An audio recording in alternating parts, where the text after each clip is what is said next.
Welcome to the final round, sponsored by Bitcoin Direct, CG Sports Technology, whichever one you want to call it. If you download the app, it's CG Technologies, correct? If you download the app, it's CG Sports, the company CG Technology. Like if you walk into the sports book, it's CG Technology Sportsbook at the Palms. Well, we have a special guest here today, Ken Adams. He's a world-class trainer. He'll tell you when you're getting hit in the head for a living, things like this happen all the time. They definitely do. They definitely do. So, if you want to talk about boxing, this is the man you talk to, and he's got some fights to talk about today. Yeah, and I thought, Ken, first of all, thanks for coming on with us. I really appreciate it. And look, we didn't have a lot of MMA this weekend because the Bellator card has actually already happened. We're going to do some spoilers in a little while. Well, we were trying to get started earlier today, but with the traffic out there and everything, and we were going to do some spoiler alerts and things like that. Maybe we still will. If we do some spoiler alerts, we'll just throw it out there. But I got a chance to catch up with Mr. Adams here, and we talked a lot about the Army and things like that. So we actually had an interesting time. So that hour that we were supposed to go on before we just started, I don't even remember how fast time went just talking to this man. Yeah, it's amazing. Yeah, we kind of reminisced a little bit. We've had some fighters that we work with in common, So that was some of the better fighters I ever had too, really, So, hey, boxing, what is it all about? I like to be a little part of MMA too, because like I said, I worked with Sonnen and Frank Mir before, teaching them how to strike, but actually trying to teach a guy to strike it just goes out the window in most cases. Well, when it comes to boxing and mixed martial arts and wrestling and jiu-jitsu, each one is just a small part of the sport. If you fight like a traditional boxer, now you're two sideways. Yeah. Because you don't want to stand square in boxing. That's right. You got to turn sideways. You got to take away that target. But now your leg kicks are open. Now your wrestling get taken down. So you got to adjust the stance. So you're just a little bit Muay Thai, you're just a little bit boxing, and you're just a little bit wrestling, and because everybody wants to take you down. So. Yeah. And like you said, definitely that's the key. Is one thing is that you can't always. It's very hard to make a guy bring his legs up after he's been used with the wide stance. So it's a very, very hard thing to do. So hey, you stick with what you do.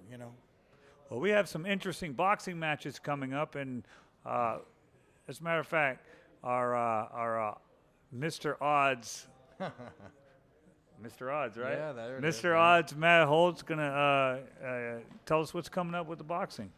So this Saturday at Madison Square Garden, we have Terrence Crawford, undefeated, 30-0, 21 knockouts, taking on former Olympic gold medalist Felix Diaz from, I thought it was Puerto Rico, but I actually think it's listed as Dominican Republic, Felix Diaz. And Crawford is a huge favorite this weekend, minus 2,000. And I thought, man, Crawford is an unbelievable, and for people that don't know what minus 2,000 means, that means $20 gets you $1. So if you bet $20 on Crawford, you literally would get back your $20 you bet in $1 profit. And that's how big of a favorite it is. $100 only gets you $5. And interestingly enough, I went back and looked at his last 5 fights, and Terrence Crawford has been a minus 6,000 favorite, which is 1-60. 1-7 versus Victor Pastal, 1-25 versus Henry Lundy, and 1-18 versus John Diarry. So Terrence Crawford being a huge favorite at this point seems to become the norm. At some point, they have to put this guy in there in a fight that he's supposed to be competitive in. So look, I'll ask Kenny first. Does Felix Diaz maybe have any chance? Because if you can get 10 to 12 to 1 or 15 to 1 on a guy who won an Olympic gold medalist, it seems like a good value. Once again, Crawford is as good as any gold medalist, period. So that's one of the key factors is that this kid can switch and go either way, left or right-handed, and he has terrific power in both hands. And he's got the good height and reach and everything for his weight class. So he's a very hard guy to beat. I would like to have seen him get in have a fight with actually Pacquiao. That's who I'd like to have seen him do. And since he's dealing with Top Rank, I would have thought they eventually would have did that to make the big money, But I've been talking about it for a while, matching Crawford with Pacquiao. But I mean, we haven't seen it materialize yet. I mean, I don't know if Manny doesn't want the fight or what, but I mean, who else? I just don't know who's there for Terrence to fight right now, and it's unfortunate because as boxing fans, I feel like sometimes when you get a guy that's too big of a favorite, and you guys could probably attest to this better than me, that fans kind of, you know, they're not as interested because they all, I think everyone assumes looking at the odds, Terrence Crawford's going to blow this guy away. He's probably going to have to move up just to get things to really happen for him. You know, that's and sometimes that's not the best thing in the world to do. You know, so Felix Diaz, 33 years old. What's he? 19-1. Yeah. 19-1. He's only had one knockout in his last 6 fights. Is he worth even putting? And that might $100 that might be the problem, I think, with betting it is what you just said. Only one knockout in your last 6 fights. So if you at least could have said, hey, the guy has the puncher's chance, then maybe you could justify throwing a little money on the underdog. But without that one punch chance, to you and Ken's point, what chance does he have? And at that point, it's probably just flushing money down the toilet. But anything can happen in sports, and you don't want to be – I've seen too many times where the sure thing, hey, you know, even though it's that big of a price, I'll go bet $2,000 just to win $100, and then you lose that bet. So, I mean, anything can happen in sports, but I'm with you. One knockout in his last 6 fights, how does he win? Yeah, I don't see how he does it. You know, it would be a little bit different if he – like had 5 knockouts in his last 6 fights or 6 knockouts in his last fight. Oh, wow, this guy's got a chance. That means he's got no power. Yeah. One knockout means he's just throwing pillows at you. Yeah.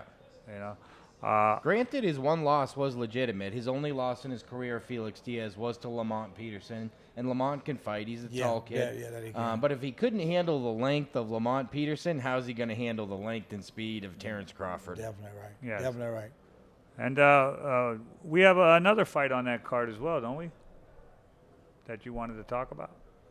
No, actually, so the other fight we're going to talk about is the week after. So the week after. May 27th, where we get Errol Spence versus Kell Brook. In England, Errol Spence, of course, being the American, undefeated, 21-0, 18 KOs, a -200 favorite against Kell Brook. Kell Brook's the guy who we all remember from last year who had that great fight against Triple G. He was winning the fight, and then he sort of got out of his game plan and ended up getting knocked out. But, you know, this should be, on paper, looked like a really competitive fight. In fact, it actually opened really close to a pick'em and since has gone to -200 here on Errol Spence.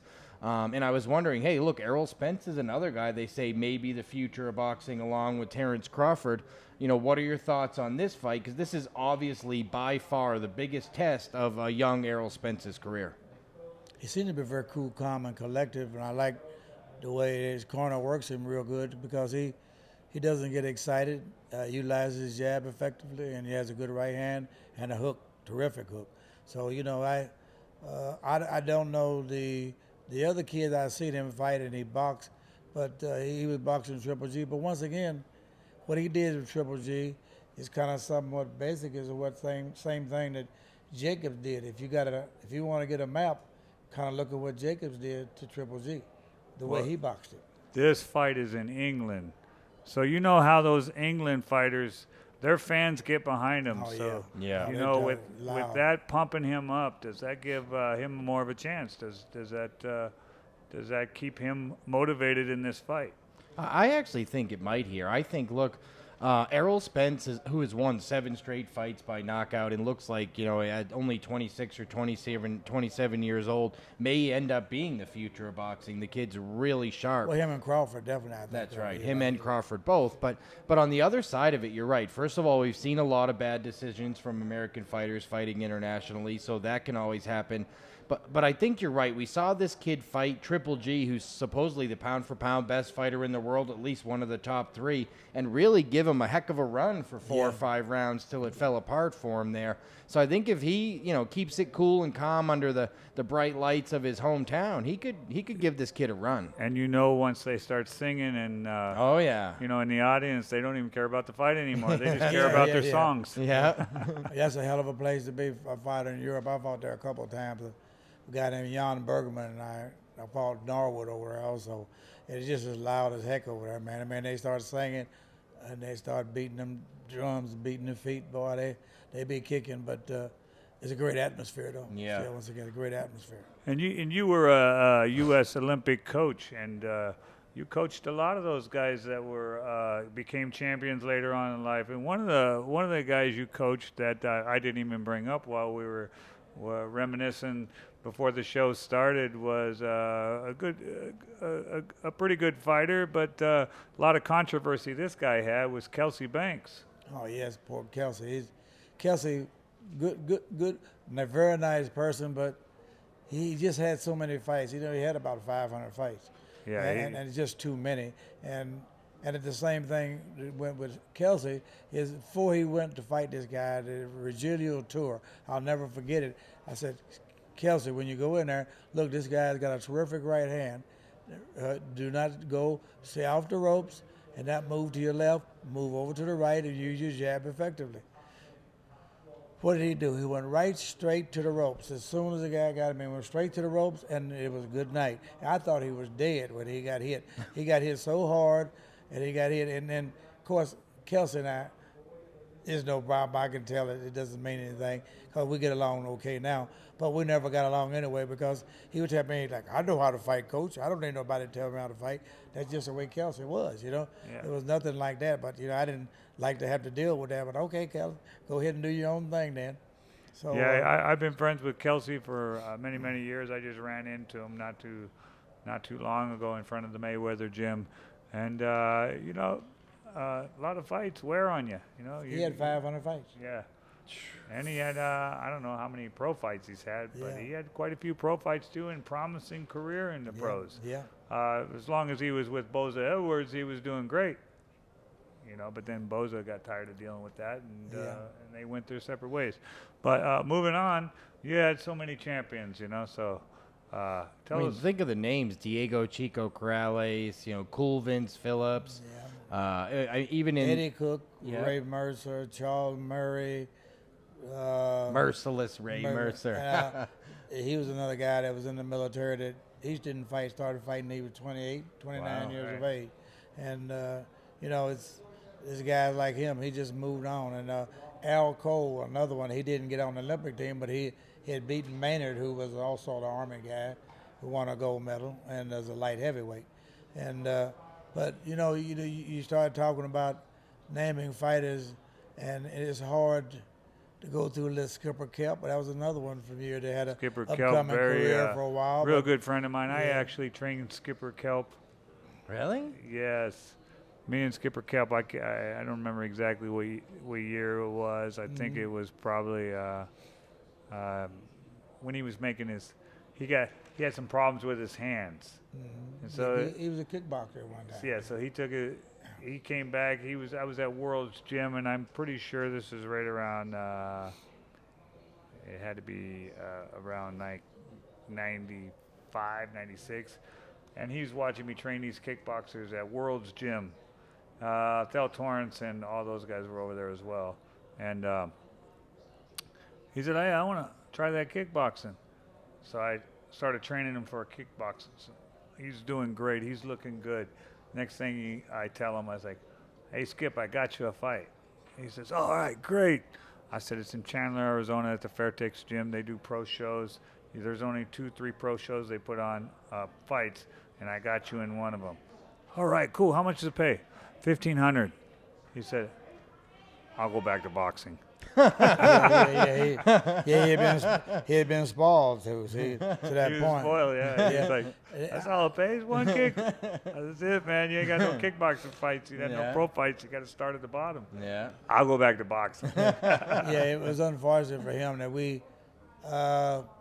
he got a loss in Arizona, and I think he kind of thought maybe I was part of the blame, maybe not. A lot of people was in his ear too, so he left me and went to somebody else. He went to Steve Delgado. And that was he got killed eventually. When Steve Delgado passed away, that's when he came to me. Yeah, okay.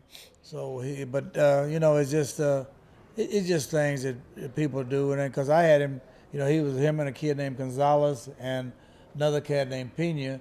They were all amateur and the amateurs, and as a matter of fact, they were brought out here, and I trained them here before they even turned pro. So I was with them when they went to the amateur fights and stuff. So, but it's a lot of fighters, it's like people might say, well, I've been hit quite a bit too. I had 200 fights myself, and at the same time, I get hit now in the gym. Matter of fact, the guys, I work very close with the mitts, and I'm another fighter. And the problem is that they throw hooks, and they throw a hook and hit me dead on the jaw most of the time. I said, oh, that's all you got, and stuff like that. If you take them kind of shots, you get hit with them right hands and get hit with them body shots. It don't work, but I'm in pretty decent shape. But I'm saying it to say that in this boxing game, you got to know when to quit. You got to know when to hold them and know when to fold them. A lot of people just don't know when to do that. And I'm pretty good about letting my fighters know, hey, it's that time. You need to focus on something else. And they say, when are you going to give me a fight? He can stay in the gym, but I'm not looking for no fights for him. I can attest to that because I try to talk Stephan into coming back all the time. And he always says no. Yeah. I tried to talk him into fighting the Iceman last week. I was like, dude, Liddell's coming back. It's got your name all over it. Yeah. And he's like, no. You've done your thing. You want people to remember you for your legacy that you left behind. Why come and overshadow that and then come and have a bad fight and now everybody remembers you from these losses now? They're like, oh, that guy, I always saw him fight. Let the old guys tell the stories about, oh, there was this one guy. Yeah. This guy was the best in his time, and then you never seen a guy fight again. But his legacy carried him through. Like one of the greatest boxers of all time, Marvin Hagler. When he hung it up, he hung it up. Yeah. And nobody remembers anything bad about this guy. All he remembers right. He had a bad decision. He didn't like boxing after that. Yeah. I'm actually a big fan of Marvin because we both grew up in Massachusetts. You're still a fan. Yeah, Marvin was from Brockton, obviously, the Brockton Brawler. And I was a Massachusetts boy myself growing up, so I'm a big Hagler fan. Of course, he got robbed by Sugar Ray. I'm happy to say that on camera. But. I disagree. I'm a Sugar Ray fan. Sugar Ray was my advisor for the '88 Olympic team, man. Me and Ray, I always liked him. I've looked at that fight quite a few times. Fellas, I think Sugar Ray outpointed him. What he allowed him to get by with that speed punching, which there's a lot of people say, well, it don't count. Well, it does, because it pop, pop, pop, pop, pop, pop. Anytime you touch a guy, you got to count that as a punch. So it was some quick speed, I think, that really made him move. But, everybody has a different opinion about it. So speaking of I'm not gonna be mad at Ray Leonard, I just watched for the first time. I was cruising through some Netflix stuff, and I watched that fight with the Roberto Duran story. The first one or the one they fought twice? The No Mas? No, I'm watching the movie. Oh, really? There's a movie I haven't seen it about Roberto Duran. Yeah, I can't remember what the name of the movie is. But I watched that movie the other day, and I was like, oh, okay, it makes a lot of sense. Yeah. A lot of things were explained in there. So it was an interesting movie to watch. So getting back to these fights, so Brook, and Spence, who do you have? To me, look, I don't know that I want to bet this fight, but one of the things I always like to see in a fighter is how do you do the first time you take that big step up?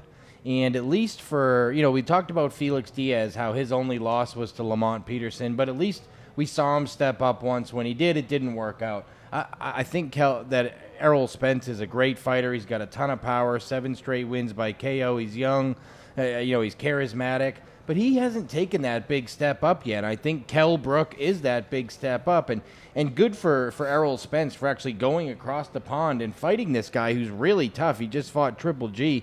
And fighting him on his home turf. But it's a big step up, don't get me wrong. And I don't want to lay minus 200 for that big step up. If I was going to bet it, I would probably take the plus money on the underdog. Well, that's a very interesting fact. Now, who do you got, sir? Well, I'm shooting for Spence, but I listened to what Matthew said, and it actually, he's probably right in the sense is that he's stepping into something that he hasn't done before. But this guy seems to be very cool, calm, and collective. I've been in his audience I've been in the dressing room with him in Dallas before when he was in there, and he was very calm and cool and collective and everything. And so he may be a step above what we think he is, or a possibility. But I pick him to be the winner. I think he's going to stop the guy in the middle to late rounds. Well, I haven't watched either one of them fights. So I'm going to do some research. I don't watch much boxing anymore. If you haven't watched Spence, it's definitely worth watching. He's a treat to watch. Yeah, that is. I'm going to watch that fight, and then next week I'm going to give you my answer. Okay, fair enough. That sounds like a plan. All right, and then we had Terrence Crawford against Felix Diaz. Who are you picking there, sir? Look, I can't waste my money on Diaz. I know it's Was only that 1 even to a 20, question but right yeah, now? I don't think. Look, I was looking for a reason to maybe take a flyer on the underdog here, and I just can't find one. I don't see a way Terrence Crawford loses. Well, if you got an extra $50 laying around, why not even just take a chance? I was trying to find a Maybe reason to 25. take a chance. I just couldn't find a reason to take a chance. It doesn't seem to be many. I seem to pick my parlays, and I get them good all the way through to the last one. Yeah. You know, so I'm thinking just pick a one teamer or a one fight here. Since I'm used to losing $50 a week anyway, why It's not like throw a parlay. 25 on there? It's like a parlay. If you bet on Felix Diaz and win, it's going to be the equivalent of hitting a 4-team parlay. Yeah. So there's a lot of value if he can get there. I just don't know how he gets there. Yeah, I don't see how he gets there. Crawford's a step from a lot of the other fighters. This boy is so intelligent in the ring. He's very, very smart in the ring. He does things very good. And like I said, his thought process is coming from him alone, you know. And he doesn't really need a corner man per se. I'm not saying the guys he's with do a great job, you know, and everything. But hell, he's just a guy that's really got a lot of talent. He uses it very well.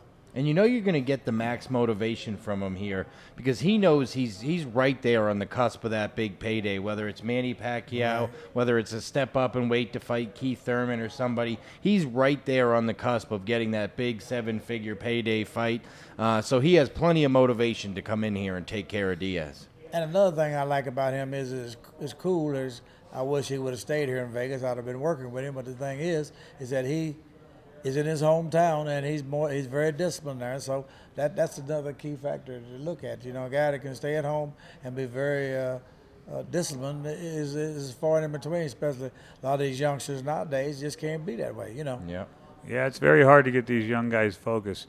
Well, there you have it. Our talk about boxing. We brought in a boxing specialist to give you a insight on this card. So next week. You'll be ready to place your bets. But these guys call me. I think you only have one. They call me an expert in boxing, but these guys know as much as I know about the game very well. Or they're very good at articulating it, you know. So.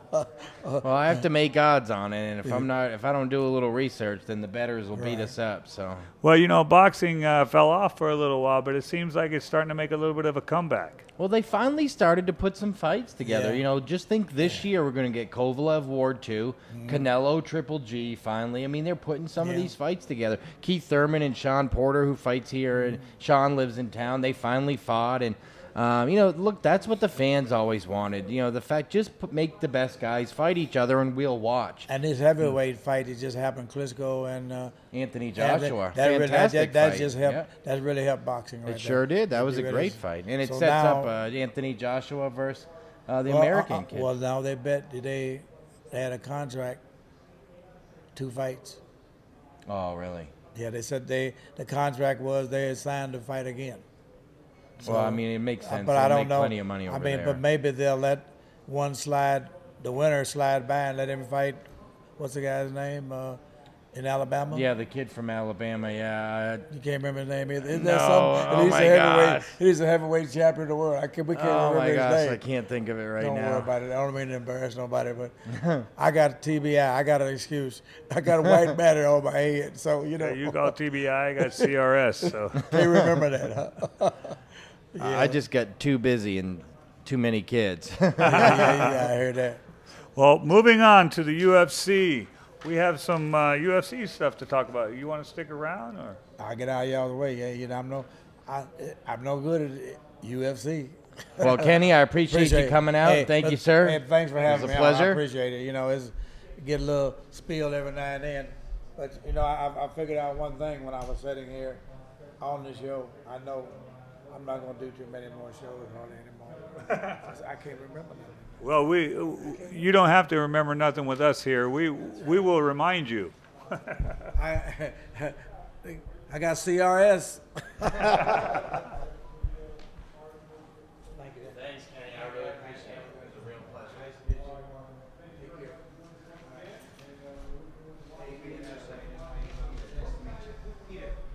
Should we do Bellator spoilers? Yeah, I think. Or should we let people watch it on Spike without us spoiling it? I think we should do spoilers.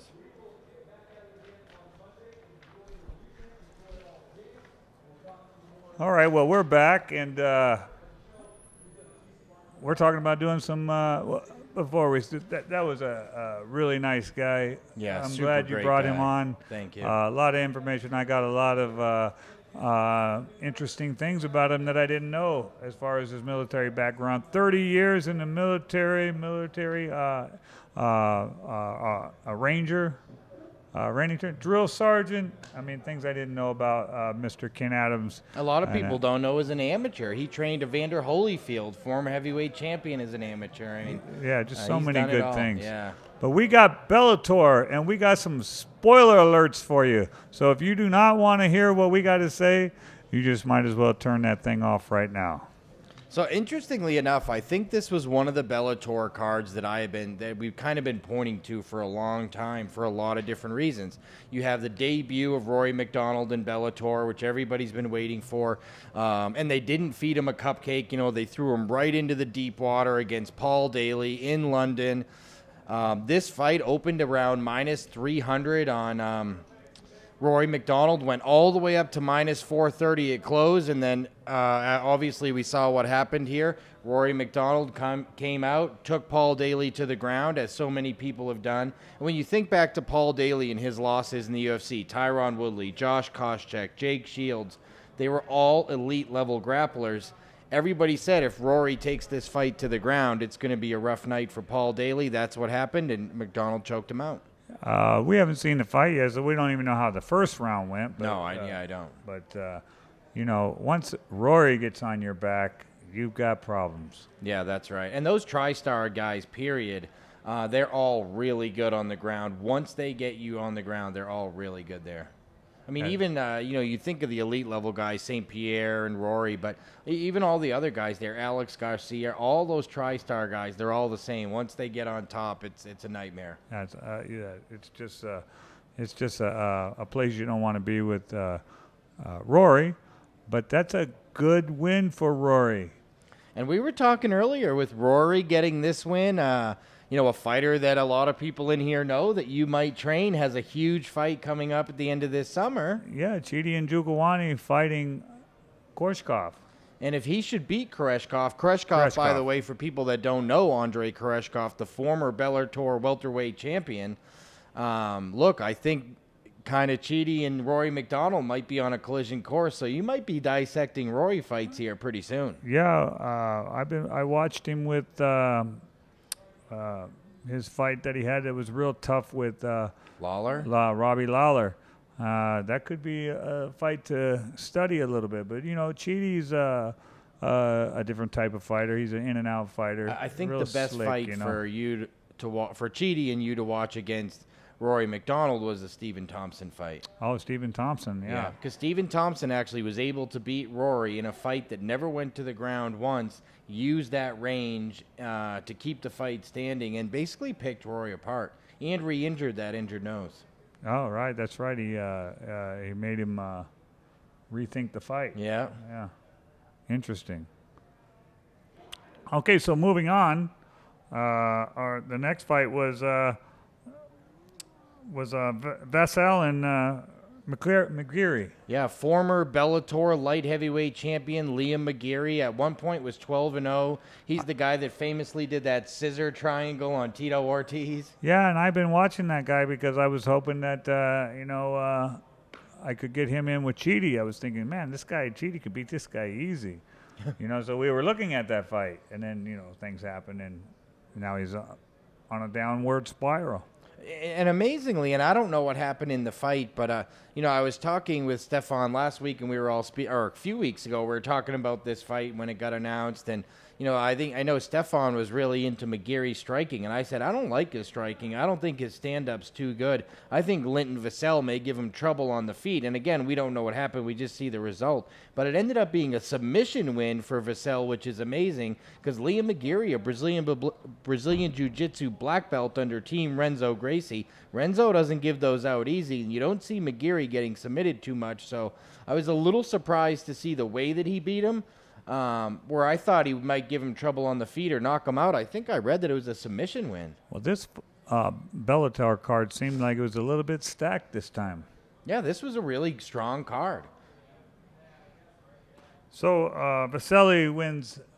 Linton Vassell. Linton Vassell wins by submission. And if you look at Linton Vassell's resume now, he beat former Bellator light heavyweight champion Emmanuel Newton, former Bellator champion Liam McGeary, and he has wins over Francis Carmont, who fought in the UFC.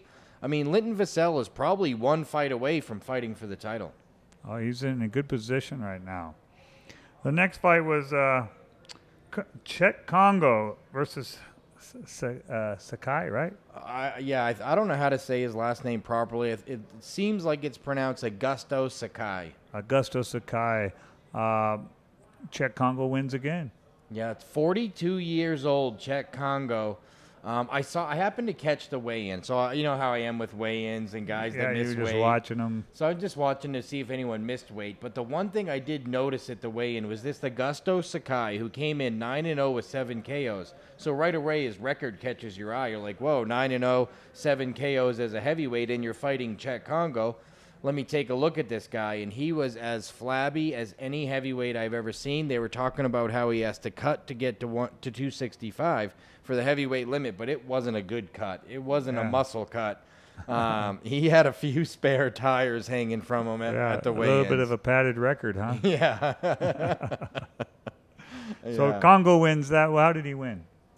I don't recollect here. I'll have to look again. I feel like it was a knockout, which is rare for Congo these days. He actually wins a lot of his fights by decision. Right. But Congo got the win again. And look at this point, if you look at Bellator, and Scott Coker is amazing. He's done a great job of formulating the roster up there in every division in Bellator, but they don't have a lot of heavyweights. And I know he's 42 years old, but I think Czech Congo is now 9-2 in Bellator. That's unbelievable at his age to keep doing it. And at this point, he's clearing everybody out. He's going to have to get a title shot. A little rebirth in the organization, huh? Yeah. Yeah. I mean, they thought he was done in UFC. He's come over and gone 9-2 in Bellator. Bellator catching a lot of good fights this time. Exciting to see what they come up with next. You know anything about the next card? Well, I don't know if there's any in between, but I'm pretty sure in a couple weeks here we get the first Bellator pay-per-view from New York. Chael Sonnen versus Wanderlei Silva with Matt Mitrione on that card against Fedor Emelianenko. And it is the most loaded Bellator card that they've ever put on. But is this card anything to look at with Chael Sonnen headlining this? He's not headlining. He is headlining. Him and Wanderlei are the headliner. Is it really a fight to watch? Because he talked last time and he didn't show up to the show. Well, look at Chael Sonnen said from day one that the only reason he was going to Bellator was to fight Wanderlei Silva. Their rivalry is real. They really do hate each other. If he was ever going to train and put max effort into getting ready for a fight, it would be for Wanderlei Silva. They really don't. I mean, Tito is just a payday, and I know that it ended up being a flop for Chael, but this is the reason he signed with Bellator was this fight right here. But this fight should have been done a long time ago. I mean, 8 years ago. Yeah. Now, does it really catch anybody's attention? If this was the only fight on the card, I wouldn't buy the pay-per-view. But this is such a stacked pay-per-view. Fedor Emelianenko, does he have anything left? You know that fight's ending in knockout in round one. Him or Mitrione are going to sleep in round one. It's a really fan-friendly fight with two big names there. Ryan Bader making his promotional debut in Bellator against King Mo. The Olympic gold medalist freestyle wrestling Aaron Pico making his Bellator debut. There's a lot of really good fights on that pay-per-view card in New York. And that's when's that fight? I want to say either June 3rd or June 10th. June 3rd or June 10th. That'll be what's that, 2 weeks away? Yeah, either 2 or 3 weeks from now. Oh, we will be able to hit on this a little bit more. Yeah, and we'll have odds on every main card fight. And the card was so good, and I forget every single... Oh, and you know who else is on it is Lorenz Larkin making his welterweight debut. Scott Coker gave him a title shot in his first ever Bellator fight. He's fighting Douglas Lima, the champion. Oh, Douglas Lima for the title. The winner of that could possibly fight the winner of... Rory and Chidi. There you go. Well, last week we had an interesting a card. Real quick, Stipe Miocic. I can't even say his last name. Stipe Miocic. Miocic. Yeah. I got really disappointed by Junior Dos Santos. Unbelievable. It seemed like he never fought before. He didn't know how to have any defense. Didn't put up. It didn't seem like the old guy that we knew that had some that had balls to move forward. I mean, he just seemed like he got scared of this guy. Yeah. And when they came out of the gate, you saw JDS land some good leg kicks on Stipe, and Stipe seemed a little ginger on it. I thought, well, if he starts using that footwork and working that front leg, that he may. Yeah, I mean, and then he just quit doing it, and then he got hesitant. When Stipe started coming at him and throwing that overhand right, he was reaching, chin up in the air, and just leaving everything open. And I was like, oh, it's like he's scared, you know. Or maybe he's just too much damage in his career, and he just doesn't want to get damaged anymore. But he got hit with some big shots. He did. And our other fight was Joanna versus Jessica Andrade. And what a fight that was, yeah, huh? I actually had a significant wager on Jessica Jurchacek in that fight, and both favorites in that fight. I bet two favorites, Joanna Jurchacek and Frankie Edgar, who also won pretty easy in that fight. She is absolutely amazing, Joanna Jurchacek. She controlled that ring like nobody else. Every second of every round. I've never seen pretty much any of the male fighters control the ring as well as she has. She knew where she was at every moment in that fight. Yeah. I mean, she may be the pound-for-pound best fighter, period, male or female, in MMA right now. She is so good. The only knock on her is, Ronda Rousey used to get those 30-second finishes, and Joanna has now gone to decision in 4 straight fights. And people have this bad, kind of stereotype that if you go to decision, it can't be an exciting fight. All of her fights are exciting. She's so very good. Exciting. Yeah. Damian Maia picks up a great win. Yes. Interesting fight. He was definitely worried about that stand-up. He did not want no part of that. So it was an interesting fight. You're right. He certainly didn't want any part of that. And I mean, he sat down on the ground at one time and hooked that foot and pulled him in like, come back here. Don't go away. I don't want you going nowhere. Yeah. Interesting fight. And it looks like he's probably going to get a title shot now. I don't think they can deny him anymore. Yeah, there was a little bit of talk about him getting the title shot. Who was it that was complaining? Oh, the former champion. Robbie Lawler? No, the former Johnny Hendricks? For that weight class. Tyron Woodley? No, it was somebody talking about JDS getting a immediate title shot. What's the guy out of AK? Well, Maia fights at 180. He's at 185. No, Who's the Maia 185 fights at champion? 170. The ex-185 champion. Bisping? Luke Rockhold? Luke Rockhold is, it was like a little bit complaining about some of the decisions for who gets title shots now.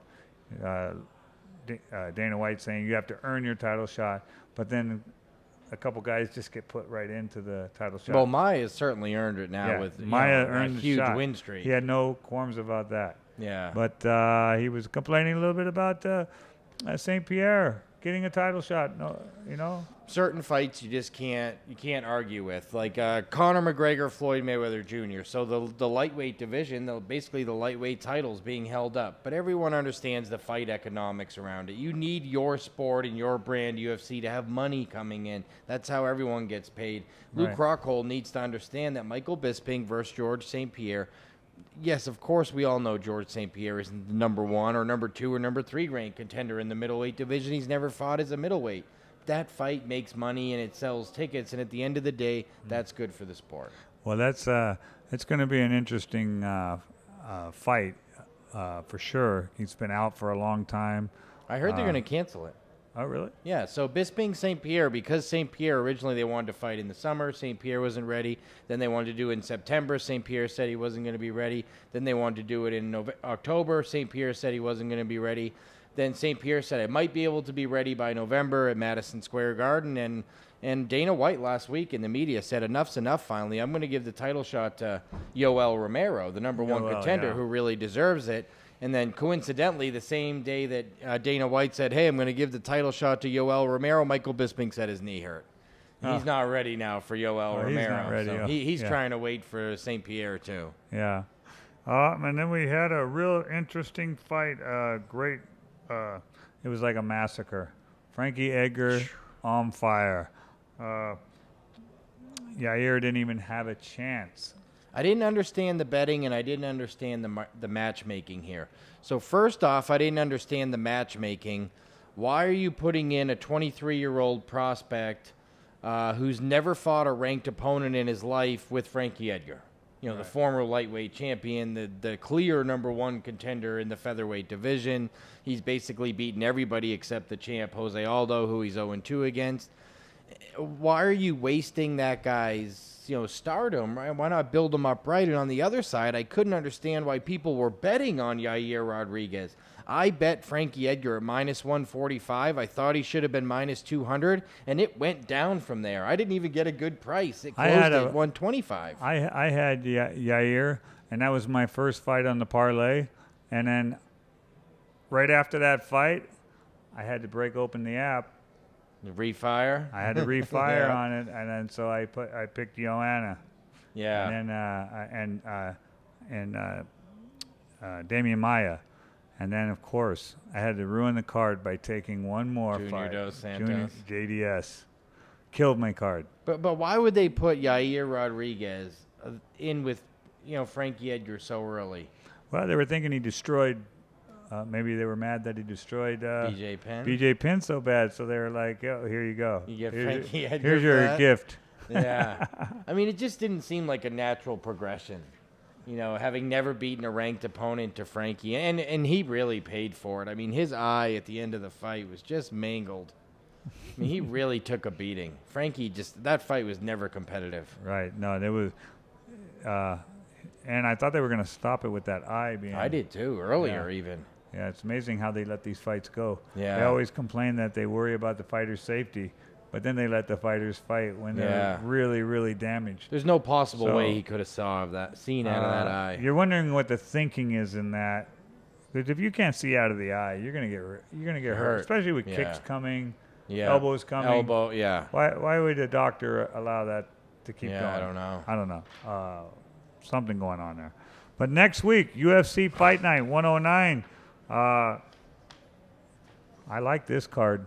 I made a bet on this card already. Oh, you did? I can tell you that I bet Glover Teixeira at +220. He's down to +210.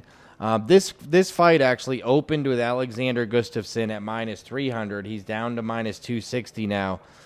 Look, I like Alexander Gustafsson. I think he's great. I remember his epic fight with John Jones too, but that was a long time ago now. Yeah, that was a long time ago, and he's been through some wars. That's right. And the war with Daniel Cormier that he lost as well. He got knocked. He just got destroyed by Anthony Rumble Johnson. And this is back in Stockholm, Sweden. Alexander, a Swede.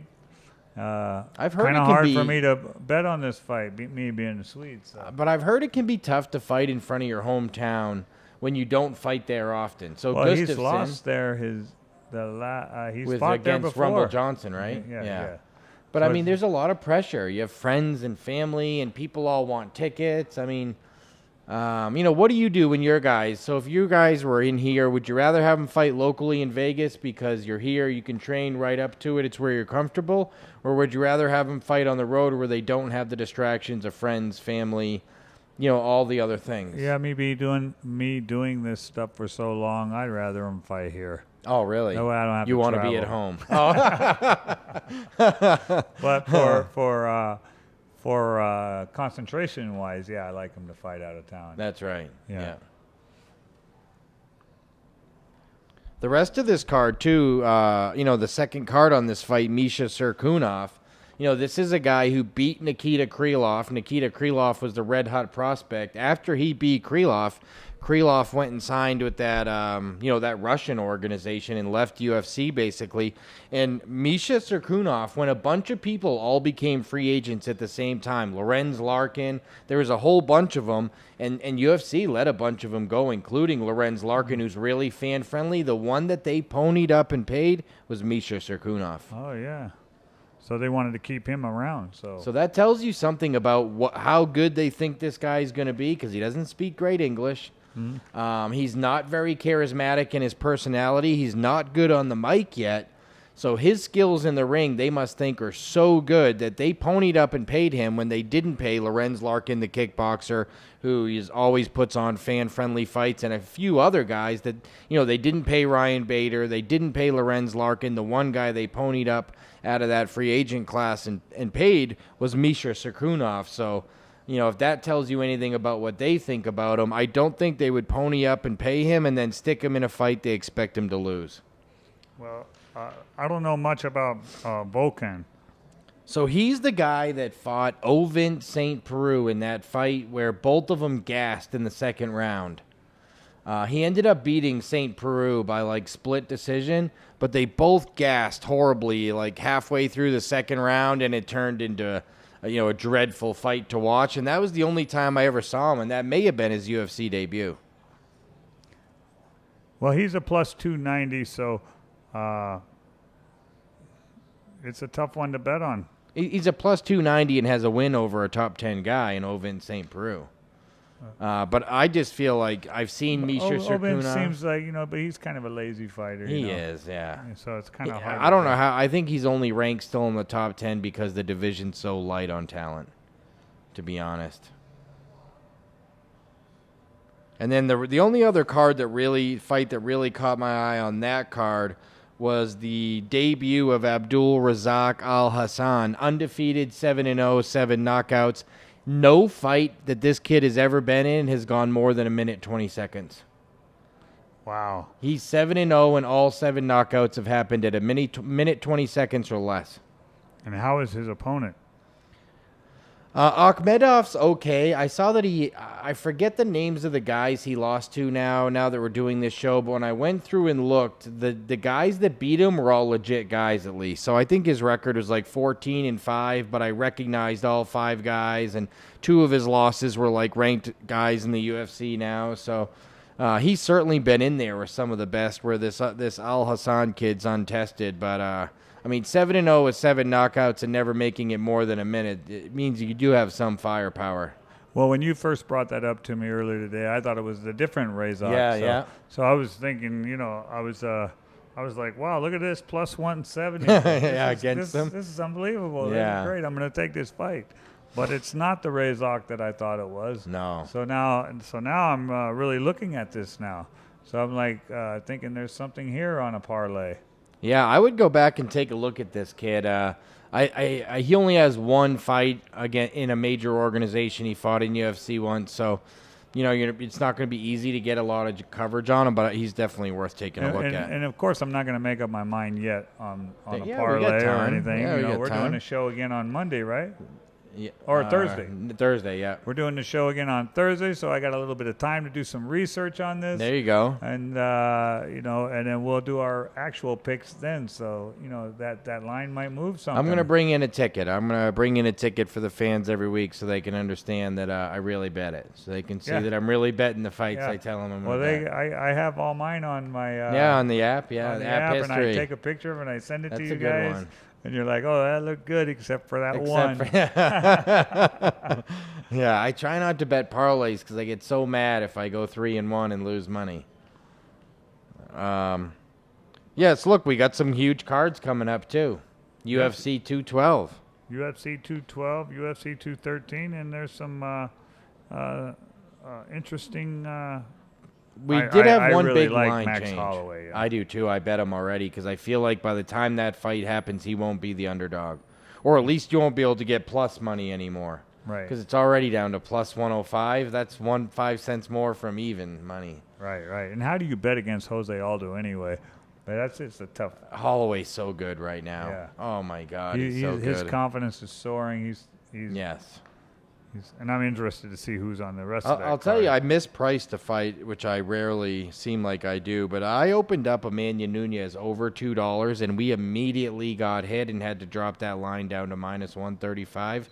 And every smart MMA guy I know said, "What are you doing?" You know, and a lot of people believe that Valentina Shevchenko has a real shot in that fight. You really think she's got a good shot in that fight, huh? I went back and watched the first fight, and everybody's making the same exact case that Nunes dominated rounds 1 and 2, and Shevchenko dominated 3 because Nunes gassed. Right. And I'm like, yeah, okay.